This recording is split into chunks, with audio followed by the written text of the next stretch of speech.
حامدا ومصليا أما بعد فأعوذ بالله من الشيطان الرجيم. بسم الله الرحمن الرحيم. يا أيتها النفس المطمئنة ارجعي إلى ربك راضية مرضية فادخلي في عبادي وادخلي جنتي. صدق اللہ العظیم. قلب میں سوز نہیں، روح میں احساس نہیں، کچھ بھی پیغام محمد کا تمہیں پاس نہیں. بھروسہ کچھ نہیں اس نفس امارہ کا اے زاہد، بھروسہ کچھ نہیں اس نفس امارہ کا اے زاہد. فرشتہ بھی یہ ہو جائے تو اس سے بدگمان رہنا. میرے واجب الاحترام بزرگوں اور دوستو، اللہ رب العالمین نے ہم تمام انسانوں اور جنات کو محض اپنی عبادت و ریاضت اور اطاعت و فرما برداری کے لیے پیدا فرمایا. چنانچہ ارشاد باری تعالی ہے، وَمَا خَلَقْتُ الْجِنَّ وَالْإِنسَ إِلَّا لِيَعْبُدُونَ. میں نے جنات اور انسان کو اس کے سوا کسی اور کام کے لیے پیدا نہیں کیا کہ وہ میری عبادت کرے. لیکن چونکہ شیطان انسانوں کے جد امجد حضرت آدم علیہ السلام کی وجہ سے جنت سے نکالا گیا اور ہمیشہ ہمیش کے لیے اپنے گلے میں لعنت کا طوق لے کر راندائے درگاہ ہوا، تو انسانوں کو راہ حق سے بھٹکانے کے لیے قیامت تک کے لیے مہلت مانگ لی اور انسانوں کا ازلی دشمن ثابت ہوا. قرآن پاک میں اللہ رب العزت نے ارشاد فرمایا، وَلَا تَتَّبِعُوا خُطُوَاتِ الشَّيْطَانِ إِنَّهُ لَكُمْ عَدُوٌّ مُبِينٌ. میرے بندو، شیطان کے نقش قدم پر مت چلنا، بلا شبہ وہ تمہارا کھلا ہوا دشمن ہے. حضرات گرامی، شیطان تو انسان کا ازلی دشمن ہے ہی، لیکن اس سے بھی بڑا دشمن نفس امارہ ہے. شیطان ہمیشہ انسان کے ساتھ نہیں ہوتا، لیکن اس کا نفس اس کے ساتھ ہوتا ہے. شیطان رمضان المبارک میں انسان کو نہیں بہکاتا، لیکن اس کا نفس اسے ماہ مبارک میں بھی گناہوں پر اور فسق و فجور پر آمادہ کرتا ہے. الغرض یہ نفس ہی ہے جس نے شیطان کو بھی شیطان بنا دیا، یعنی عبادت گزار عالم اور فرشتوں کی جماعت کا رئیس عزازیل کو رب کی نافرمانی کرنے پر ابھار کر اسے ابلیس ملعون اور شیطان مردود بنا دیا. نفس امارہ کے فریب سے ہمہ وقت چوکنا و ہوشیار رہنا اور اس کی مکاری سے بچنا میرے بھائیوں انتہائی ضروری اور ناگزیر ہے. چنانچہ اسی نفس کے متعلق اللہ تبارک و تعالیٰ کا ارشاد ہے، ان النفس لامارۃ بالسوء. بلا شبہ نفس تو بری باتوں کا ہی کثرت سے حکم دیتا ہے. سرکار دو عالم صلی اللہ علیہ وسلم نے یوں دعا مانگی، اللہم آتی نفسی تقواہا وزکیہا انت خیر من زکاہا انت ولیہا ومولاہا. اے میرے مولا، اے میرے آقا، اے میرے اللہ، میرے نفس کو اس کا تقوی عطا کر اور اس کو پاک و صاف فرما دے. بے شک تو ہی اس کو بہترین پاک کرنے والا اور تو ہی اس کا ولی اور مولا ہے. حکیم محمد اختر صاحب بہت بڑے اللہ والے اور بزرگ گزرے ہیں. حضرت ہردوئی رحمۃ اللہ علیہ کے خاص خلیفہ ہیں. شعر کہتے ہیں، بھروسہ کچھ نہیں اس نفس امارہ کا اے زاہد، بھروسہ کچھ نہیں اس نفس امارہ کا اے زاہد. فرشتہ بھی یہ ہو جائے تو اس سے بدگمان رہنا.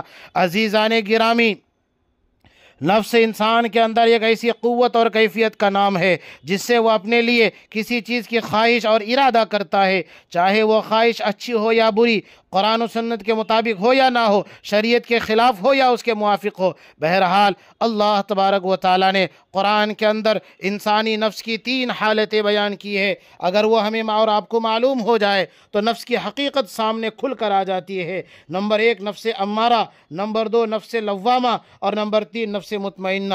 میرے بھائیوں، نفس امارہ کہتے ہیں نفس کی اس کیفیت اور حالت کو جو انسان کو برائی کی طرف مائل کرے، گناہوں کے کاموں کی طرف بلائے، فسق و فجور اور رب کی نافرمانی کا حکم کرے، بدکاری اور بری باتوں پر ابھارے، عبادات اور احکام الہیہ کی پابندی سے گریز کرے، خصوصاً عبادات شاقہ اور احکام شرعیہ پر عمل پیرا ہونے سے روکے. الغرض اکثر و بیشتر یہ نفس انسان سے خواہشات اور برے ہی کاموں کا تقاضا کرتا ہے، حتیٰ کہ کفر و شرک کی طرف بھی دعوت دیتا ہے۔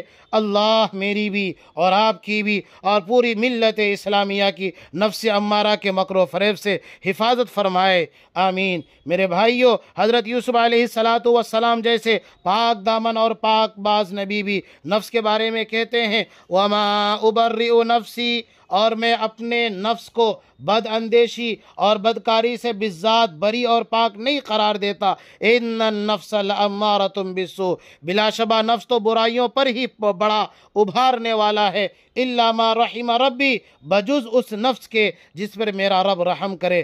خلاصہ مطلب یہ ہوا کہ حضرت یوسف علیہ السلام نے نفس امارہ سے متعلق یہ فرمایا کہ اگر اللہ کا فضل و احسان کرم نہ ہوتا تو میرا نفس تو بھی برائیوں پر ابھارنے والا تھا۔ یقیناً میری نزہت و عصمت میرے نفس کا ذاتی کمال نہیں، بلکہ رحمت خداوندی اور عنایت الہیہ کا خاص اثر ہے، جس کا تذکرہ قرآن میں فرمایا، الا ما رحم ربی۔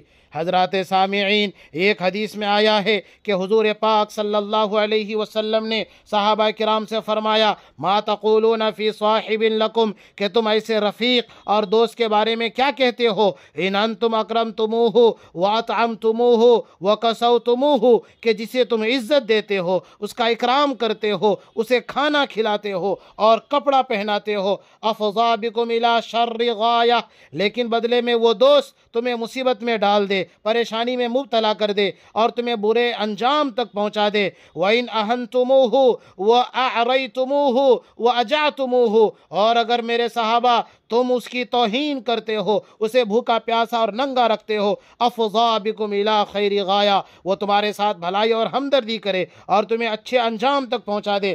قالوا یا رسول اللہ ھذا شر صاحب فی الارض، صحابہ نے عرض کیا کہ یا رسول اللہ صلی اللہ علیہ وسلم، یہ تو زمین کا بدترین ساتھی ہے، اس سے زیادہ برا دوست دنیا میں کوئی ہو ہی نہیں سکتا۔ قال فوالذی نفسی بیدہ انہا لنفوسکم التی بین جنوبکم، آپ صلی اللہ علیہ وسلم نے فرمایا، قسم ہے اس ذات پاک کی جس کے قبضے میں میری جان ہے، میرے صحابہ، یہ تمہارا نفس جو تمہارے پہلو میں ہے وہ ایسا ہی تمہارا ساتھی ہے۔ میرے بھائیو، حضرات سامعین، یہ حدیث میں نے الجامع لاحکام القرآن یعنی تفسیر قرطبی میں سورہ یوسف آیت نمبر 53 اور جلد نمبر 12 سے صفحہ نمبر 377 سے میں نے اٹھایا ہے۔ حضرت امام غزالی رحمۃ اللہ علیہ نے اپنی کتاب احیاء علوم الدین جلد نمبر 6 اور کتاب مجاہدۃ النفس میں ایک حدیث ذکر فرمایا، کہتے ہیں ان اعداء عدوک نفسک التی بین جنبک، یعنی رسول اللہ صلی اللہ علیہ وسلم کے فرمان کا اشارہ اور مقصد یہ ہے کہ تمہارا سب سے بڑا دشمن خود تمہارا نفس ہے، جو تمہیں برے کاموں میں ہی مبتلا کر کے ذلیل و خوار کر دیتا ہے اور طرح طرح کی مصیبتوں میں گرفتار کر دیتا ہے۔ حضرات، یہی وہ نفس امارہ ہے جو انسان کو گناہ اور نافرمانی کے کام خوشنما اور خوبصورت کر کے پیش کرتا ہے۔ یہی وہ نفس امارہ ہے جس نے آدم علیہ السلام کے بیٹے قابیل کے لیے اس کے بھائی حابیل کا قتل مزین کر کے دکھلایا، فطوعت لہ نفسہ قتل اخیہ فقتلہ فاصبح من الخاسرین، سورہ مائدہ آیت نمبر 30 کہتے ہیں تو اسے اللہ پاک نے قرآن پاک میں اس کا واقعہ یوں بیان فرمایا کہ اسے قتل کر ڈالا، یعنی قابیل نے اپنے بھائی حابیل کو قتل کر ڈالا اور قتل کر کے ہمیشہ کے لیے خسارہ پانے والوں میں سے ہو گیا۔ پھر مجھے یہ شعر پڑھنے دیجئے، بھروسہ کچھ نہیں اس نفس امارہ کا اے زاہد، بھروسہ کچھ نہیں اس نفس امارہ کا اے زاہد، فرشتہ بھی یہ ہو جائے تو اس سے بدگمان رہنا۔ میرے بھائیو، یہی وہ نفس امارہ ہے جس کی بنیاد پر اس دنیا کا سب سے پہلا قتل اور سب سے پہلا مرڈر اسی نفس امارہ کے ذریعے سے قابیل کے ذریعے انجام دیا گیا۔ حضرات گرامی، نفس کی دوسری حالت نفس لوامہ ہے۔ نفس لوامہ کہتے ہیں نفس کی اس کیفیت اور حالت کو جو اچھائی کی طرف مائل کرے اور برائی پر ملامت کرے، گناہوں پر نادم و پشیمان ہو کر توبہ و استغفار کی طرف متوجہ کرائے۔ نفس امارہ کی وجہ سے سرزد ہونے والی برائیوں پر نادم ہو کر خود کو ملامت کرے اور خدا کے سامنے اپنے گناہوں کی مغفرت کے لیے ہاتھ پھیلائے اور آئندہ کے لیے پکی سچی توبہ کرائے۔ قرآن کریم میں اللہ نے اسی نفس لوامہ کی قسم کھا کر اس کے اچھا اور عمدہ ہونے کی طرف اشارہ فرما دیا۔ کہا ولا اقسم بالنفس اللوامہ، میں ملامت کرنے والے نفس کی قسم اٹھاتا ہوں، یعنی یہ نفس کی اچھی کیفیت اور حالت ہے، اگر غالب رہے تو انسان پر نیکی غالب رہتی ہے، یہی وہ نفس ہے جس کی ضرورت ہے، یہ نفس انسان کو نیکی چھوڑنے پر اور برائی کے کرنے پر جھنجھوڑتا ہے۔ میرے بھائیو، نفس کی تیسری اور آخری حالت یہ ہے نفس مطمئنہ، جب کوئی انسان نفس امارہ کے خلاف مجاہدہ کرتے کرتے اپنے نفس کو اس حالت میں پہنچا دے کہ برے کاموں کا تقاضا ہی اس میں نہ رہے، بلکہ نفس امارہ کی پستی اور ذلت سے نکال کر نفس مطمئنہ کے بلندیوں پر پہنچا دے تو وہ نفس مطمئنہ ہو جاتا ہے۔ یہ نفس انسان کو اس کی تمام تر خواہشات کو خدا اور اس کے رسول صلی اللہ علیہ وسلم کے تابع کر دیتا ہے۔ متقی و پرہیزگار اور صلحائے امت کو مسلسل کوشش اور مجاہدہ اور عبادت و ریاضت کے بعد نفس کی یہ کیفیت حاصل ہو جاتی ہے اور حضرات انبیاء علیہم السلام کو خود بخود عطائے خداوندی سے بغیر کسی سابقہ مجاہدہ کے نصیب ہو جاتا ہے اور وہ ہمیشہ اسی حالت پر رہتا ہے۔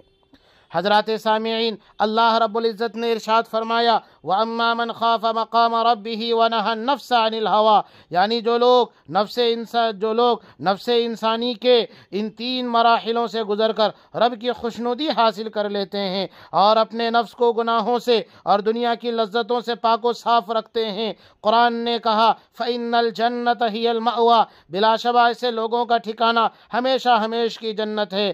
ایسے پاک اور نفس مطمئنہ والوں سے قیامت کے دن یہ بشارت اور خوشخبری اور یہ اعلان کیا جائے گا اور ان سے کہا جائے گا یا ایتھا النفس المطمئنہ ارجعی الی ربک راضیۃ مرضیہ فادخلی فی عبادی وادخلی جنتی، یعنی اے رب کی اطاعت و عبادت پر مطمئن نفس، اپنے رب کی طرف واپس آ اس شان سے کہ تو اپنے رب سے راضی اور تیرا رب بھی تجھ سے راضی، پھر میرے برگزیدہ بندوں کے ساتھ شامل ہو کر میری خوشنودی کی جنت میں داخل ہو جا۔ حضرات گرامی، اگر خدا نہ خواستہ کوئی انسان نفس امارہ کی پستی میں پڑھ کر فسق و فجور اور اس کی ذلت اور اس کے دلدل میں پھنس کر کفر و شرک کے گورستان میں اپنی انسانیت کو زندہ درگور کر دیتا ہے تو ان کا ٹھکانہ ابدی جہنم میں ہوتا ہے۔ قرآن پاک میں اللہ نے فرمایا فَأَمَّا مَن طَغَىٰ وَآثَرَ الْحَيَاةَ الدُّنْيَا فَإِنَّ الْجَحِيمَ هِيَ الْمَأْوَىٰ، یعنی جس نے سرتابی اور سرکشی اختیار کی اور دنیا لذت آفری مگر فانی زندگی کو آخرت کی سدا باقی رہنے والی ابدی زندگی پر توجہ دی تو بلا شبہ جہنم ہی اس کا ٹھکانہ ہے۔ اللہ تبارک و تعالیٰ سے ہم دعا گو ہیں کہ اللہ پاک ہم سب کو نفس امارہ کی مکاری سے حفاظت فرمائے اور نفس مطمئنہ کی بلندی نصیب فرمائے۔ حضرات سامعین، میں اس شعر پر اپنی بات ختم کرنا چاہتا ہوں، نہ چت کر سکے نفس کے پہلوان کو تو یوں ہاتھ پاؤں بھی ڈھیلے نہ ڈالے، ارے اس سے کشتی تو ہے عمر بھر کی، کشتی کے معنی لڑائی مجاہدہ، کبھی وہ دبا لے کبھی تو دبا لے۔ وآخر دعوانا الحمد للہ رب العالمین۔